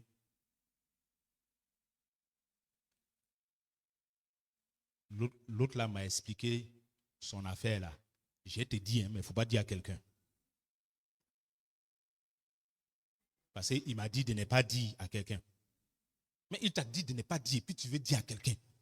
Et de toute façon, toi, tu lui dis, il ne faut pas, il va dire à quelqu'un là. Or, toi-même, tu n'es pas en train de respecter. Pourquoi tu veux que lui, il respecte ça? Toi, on t'a dit de ne pas dire à quelqu'un, mais tu es en train de dire à quelqu'un. Et c'est toi qui dis, il ne faut pas dire à quelqu'un. Pourquoi tu veux que lui respecte ça? Il ne va pas respecter aussi. Parce que lui-même, il se rend compte qu'on t'a dit, toi, tu n'as pas respecté. Donc, je peux dire aussi. Donc, il ne faut pas dire à quelqu'un, tu as mis là, c'est zéro. Non. Il faut apprendre. Et puis, vous savez, quand quelqu'un vient se confier à vous, moi, je vois ça parfois comme une épreuve. Hein. C'est-à-dire, c'est une bonne occasion pour toi d'apprendre à fermer ta bouche. Quelqu'un est venu se confier à toi. Même si ce n'est pas un truc trop grave, mais dès l'instant où tu as dit c'est une confidence, là, c'est une occasion pour toi d'apprendre à fermer ta bouche. Parce que, je vous assure que ça démange. Hein, nous tous, on a expérimenté ça. Hein. On t'a dit un truc là, et puis tu es en train de parler à quelqu'un, tu as envie de dire à la personne. Et puis ça te tire comme ça, tu as envie de dire. Tu as envie de dire, tu as envie de dire, tu as envie de dire. Mais c'est un bon apprentissage. Quand on te confie quelque chose comme ça, c'est un bon apprentissage. Tu as une bonne occasion d'apprendre à fermer ta bouche. Et si tu as réussi ça, bien aimé, tu viens de progresser comme ça. Hein. Si tu as résisté aux pressions, aux premières pressions, tu vas voir qu'après, ça devient facile. Tu n'éprouves même pas le désir même de partager ça avec quelqu'un. Attention. Et puis, vous savez, ce qui est délicat dans l'affaire de confidence, là. Moi, des fois, il y a des choses, mais je ne dis même pas à ma femme. Vous savez pourquoi? Parce que le jour où l'affaire est sortie, là, tous ceux à qui tu as dit sont suspects. Donc, si tu as dit à ta femme, elle est suspecte. Automatiquement, hein, c'est comme ça. C'est tous ceux qui ont entendu ça qui ont pu faire sortir. Donc, quand je ne dis pas à ma femme, je la protège. Si demain c'est sorti là, peut-être c'est moi on va accuser. Comme, je serai vu comme suspect. Mais elle ne pourra pas être suspectée. Parce qu'elle ne savait même pas. Je ne lui ai pas dit. Donc, quand le frère ne te dit pas là, après, quand l'affaire sort là, et puis tu dis maintenant que je savais. Ça, j'étais au courant, il m'avait dit ça. Puis le gars dit, ah bon, donc toi tu sais les choses, tu ne me dis pas. Tu sais les choses, tu ne me dis pas. Il ne te dit pas parce qu'il veut te protéger. Elle ne te dit pas parce qu'elle veut te protéger. C'est à cause ça, elle ne t'a pas dit là. Donc, on va prendre ça, vous faire palabre. Hein? Pas besoin de vous faire palabre. Genre, comme nous deux, on est confidents là, donc tout ce qu'on t'a confié là, donc tu dois me dire aussi. Pourquoi? Est-ce que c'est nous trois, on est confidents? C'est nous deux. L'autre, il est venu me confier. Je garde. C'est pas parce que toi, tu es mon confident aussi que j'ai donné confiance de l'autre dans confidence. Jamais de la vie. Donc, il faut faire très attention. C'est des choses pratiques dans notre vie de tous les jours. Et si on ne gère pas ça bien, ça cause des dégâts terribles dans nos relations. Parce que, problème de ça là, ça se gâte un jour. Mais pour réparer ça, ça peut prendre des années. Ça peut prendre des années. Et puis, dernier conseil, si vous faites des reproches à quelqu'un, ne cherchez pas à l'exposer ou à l'humilier. Si vous faites des reproches à quelqu'un, et ça c'est valable hein, aussi bien dans les relations de responsables à ouvriers, d'accord, que dans les relations entre ouvriers. Si vous faites des reproches à quelqu'un, même dans vos relations de tous les jours, hein, dans vos causeries, au quartier, tout ça, si vous faites des reproches à quelqu'un, il ne faut pas chercher à l'humilier ou bien à l'exposer. Ce n'est pas bon. Faire des reproches là, je pense que on peut voir c'est un peu comme un art hein, pour nous en tant que chrétiens. Faire des reproches, ça doit être quelque chose de raffiné, de bien fait quoi. Parce que le but du reproche, c'est de gagner le frère ou bien la sœur. Le Seigneur dit en Matthieu 18, verset 15, « Si ton frère a péché, va et reprends-le entre toi et lui seul. » Vous voyez comment ça commence? Entre toi et lui seul.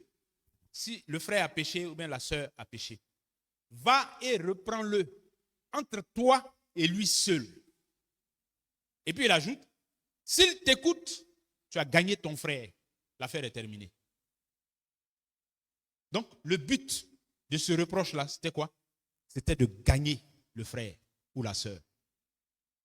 Le but d'un reproche qu'on fait à un frère ou bien à une sœur, ça doit être de le gagner, de le ramener de sa mauvaise voie, de la ramener de sa mauvaise voie. C'est ça le but du reproche qu'on fait au frère ou bien à la sœur. Il dit en Galates 6.1, frère, si un homme vient à être surpris en quelque faute, vous qui êtes spirituels, redressez-le avec un esprit de douceur. Oui. Quelqu'un a commis une faute. Il dit aux Galates ici, et c'est valable pour nous aussi, redressez cette personne-là, mais avec un esprit de douceur. Pourquoi? Parce que vous êtes spirituel. Vous qui êtes spirituel, redressez-le. Comment vous montrer que vous êtes spirituel? Mais en redressant le frère ou bien la sœur, donc déjà, il faut chercher à le redresser. Il faut chercher à la redresser. Mais comment? Avec un esprit de douceur. Avec un esprit de douceur. Amen. La question des reproches, ça doit exister entre nous. On doit se faire des reproches. On doit se faire des reproches. Celui qui n'aime pas être repris, la Bible dit que c'est un insensé. Celle qui n'aime pas qu'on lui fasse des reproches, la Bible dit c'est une insensée. Et des personnes comme ça, le livre des Proverbes dit 100 coups, tu prends chicotte, 100 coups sur le dos d'un insensé. C'est comme reproche qu'on fait à quelqu'un qui est insensé. Ça ne lui fait rien. C'est comme tu prends un bâton, tu as tapé 100 coups sur son dos là, il ne sent rien. C'est comme ça la Bible décrit l'insensé. Il est insensible, elle est insensible aux reproches. Insensible. On va lui reprocher la même chose, mais elle s'endurcit dedans, ou bien il s'endurcit dedans. Il s'endurcit dedans. S'endurcit dedans. C'est pas bon. Ce n'est pas bon du tout. Ce n'est pas bon. Vous savez, pendant que j'étais en train de préparer ce message, j'ai mené une petite réflexion sur un sujet qu'on ne retrouve plus vraiment beaucoup dans les assemblées, mais qui, je pense, existe dans l'expérience de l'Église depuis les commencements. L'excommunication. Ça veut dire chasser quelqu'un de l'Église. Ça existe, hein? Dans la Bible, là, ça existe. Les apôtres ont recommandé ça. Il y a des situations dans lesquelles ils recommandent chasser lui-là de l'Église.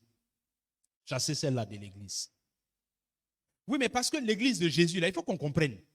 L'Église de Jésus, ce n'est pas un truc qui est là et puis bon, n'importe qui peut venir faire n'importe quoi, ce qu'il veut et puis bon, on est là. On dit bon, l'Église, c'est un lieu public, hein, donc nous tous, on peut venir. Non, ce n'est pas comme ça, l'Église. Ce n'est pas comme ça. L'Église a une mission. Donc, si quelqu'un, par ses postures et ses attitudes, empêche l'Église ou dérange l'Église dans l'accomplissement de sa mission, on l'éjecte. Et puis l'Église continue de faire son travail. Quand il sera prêt, il va revenir. Et il sera ajouté par Dieu à l'Église. Le Seigneur n'a pas dit, venez à moi, vous tous. Venez à moi, vous tous. Non. Il dit, vous tous qui êtes fatigués et chargés. Il a bien précisé. Maintenant, malheureusement, il se trouve des situations où des gens ne sont pas fatigués, ils ne sont pas chargés, mais ils sont dans l'église. Et ils fatiguent tout le monde. Et sans coup sur leur dos, là, ça ne leur fait rien. Ils sont insensibles à ça. Insensibles aux reproches, insensibles aux réprimandes. Insensibles. Et ce n'est pas juste. Ce n'est pas juste que, à cause de un individu ou bien un groupe d'individus, on mette en péril la spiritualité d'autres personnes. Parce que, généralement, on utilise le terme brebis galeuse qui est un peu péjoratif, mais ce que je veux dire, c'est quelqu'un peut avoir un problème avec sa foi. OK? L'immaturité peut amener des gens dans certaines attitudes. Quelqu'un peut faire une gestion difficile même des épreuves qu'il vit, de la façon dont il marche avec le Seigneur. Bon, c'est possible. À un moment donné, elle a manqué de vigilance, elle a eu des légèretés. Ça peut arriver. Ça peut arriver. Mais les brebis de Jésus, ne sont pas insensibles à la parole de Jésus. Il est le bon berger. Il dit, mes brebis connaissent ma voix. Quand je parle, mes brebis entendent ma voix. Elles écoutent ma voix. Donc, les brebis de Jésus, dans le troupeau là, les brebis de Jésus entendent sa voix et considèrent sa voix. Quand il les appelle, elles vont dans la direction d'où sa voix vient. Et c'est à ça qu'on peut reconnaître où sont les brebis et où sont les boucs dans l'assemblée.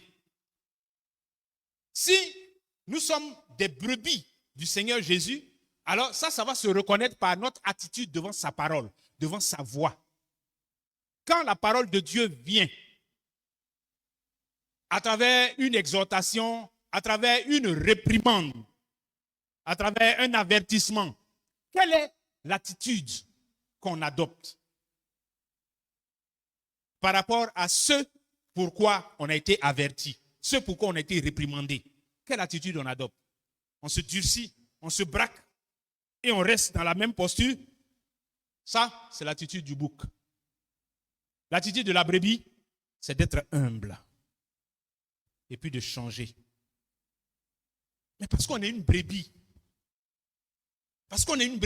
humblement, la brebis est humble. C'est pour ça que parmi tous les animaux d'élevage là, l'image que le Seigneur a choisie, c'est brebis pour nous désigner. Il aurait pu dire nous sommes les chèvres. Il aurait pu dire nous sommes les cabris du Seigneur.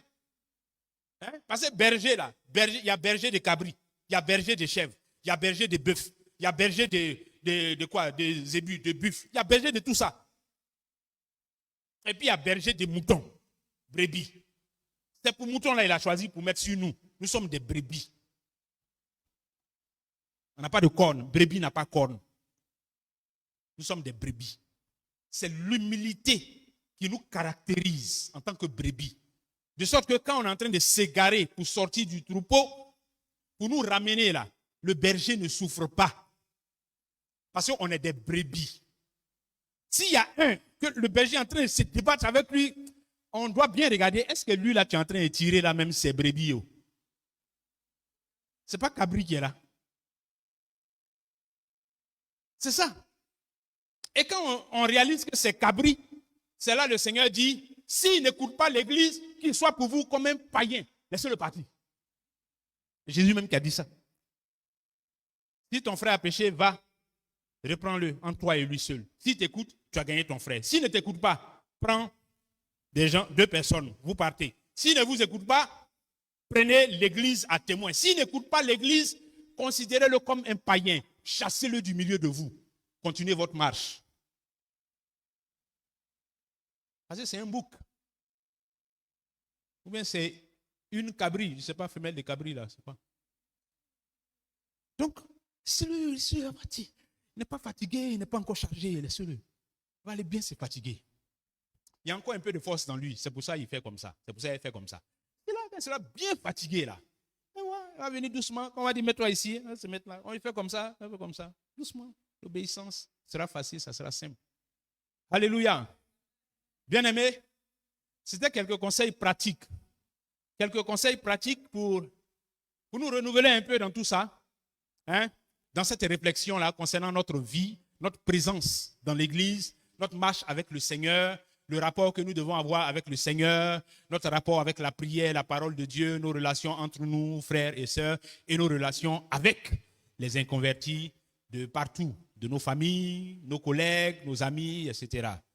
Et que le Seigneur soit glorifié pour tout cet éclairage qu'il nous a apporté ce matin. On va lui dire merci. On va lui dire merci. Et puis, bien aimé, la parole de Dieu, c'est chacun de nous qui est mis en face de ça. C'est chacun de nous qui est mis en face de tout ça. Chacun se mire là-dedans. Et toi qui vois qu'il y a un bouton sur ta joue là, il faut traiter le bouton là. Toi qui as vu qu'il y a des cicatrices sur ton front qui ont été révélées par tout ce que la parole de Dieu vient de mettre en lumière, il faut faire traiter ça par l'Esprit de Dieu. Toi qui viens de te rendre compte que quand tu souris, il y a des dents qui te manquent, l'Esprit de Dieu a des choses à traiter dans ta vie, dans l'image de toi que tu vois dans le reflet de sa parole. Il faut prier par rapport à ça aussi. Prions, bien-aimés. Père, ta parole, elle est esprit et vie. C'est elle qui nous fortifie, qui nous édifie. C'est ta parole qui nous montre le chemin.